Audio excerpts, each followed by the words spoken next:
Mr. Bean is the worst employee in the gallery's history.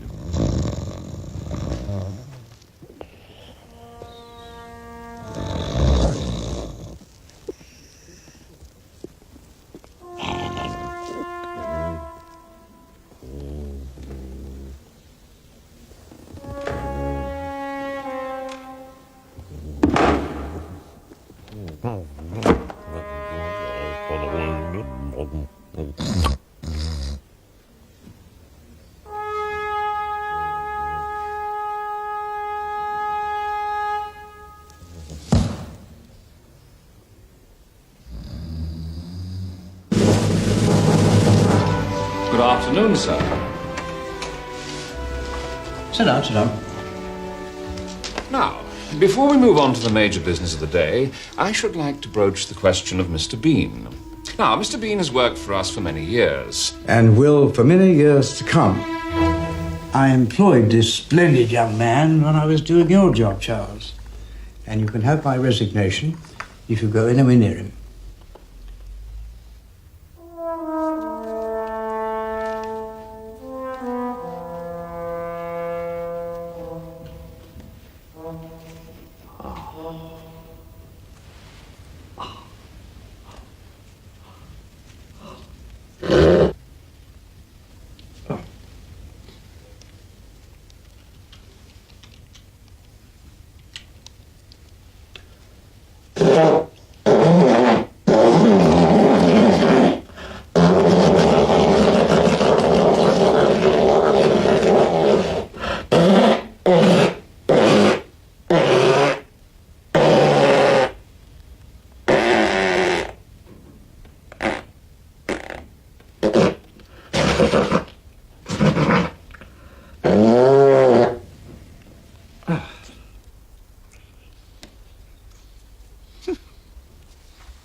He's a fine young fellow.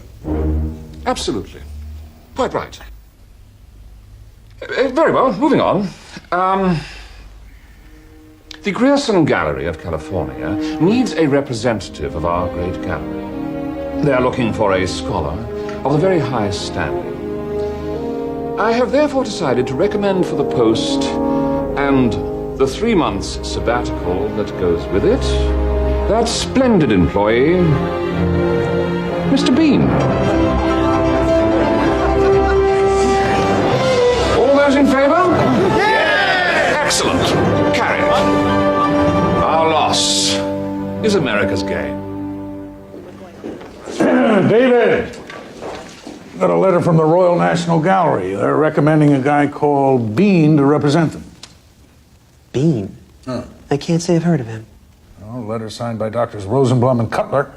Well, that's impressive. They say he's a man whose incontrovertible genius dwarfs our own meager talents. Rosenblum and Cutler said that. Well, you asked for England's top man. I do believe I delivered him. He certainly sounds like it. Yeah, however, before we confirm, Bernice here still feels that we get more media attention if we had someone from, let's say, the entertainment industry. I genuinely believe that we could get John Bon Jovi. John Bon Jovi? To unveil Whistler's mother? Yes. I have nothing against John Bon Jovi. The man has had 2 great hairstyles in the last 10 years, which is an achievement not to be sniffed at. But so far as I know, Mr. Jovi knows absolutely nothing about 19th century Impressionism. Certainly hasn't mentioned it in any of his recent songs. No, but David... This is not a rock video. This is a great and serious work of art. And Dr. Bean will give the occasion depth and dignity. You all right? We go with Bean. No. David's our curator. This is David's call. It's his decision, his responsibility. Ultimately, his neck.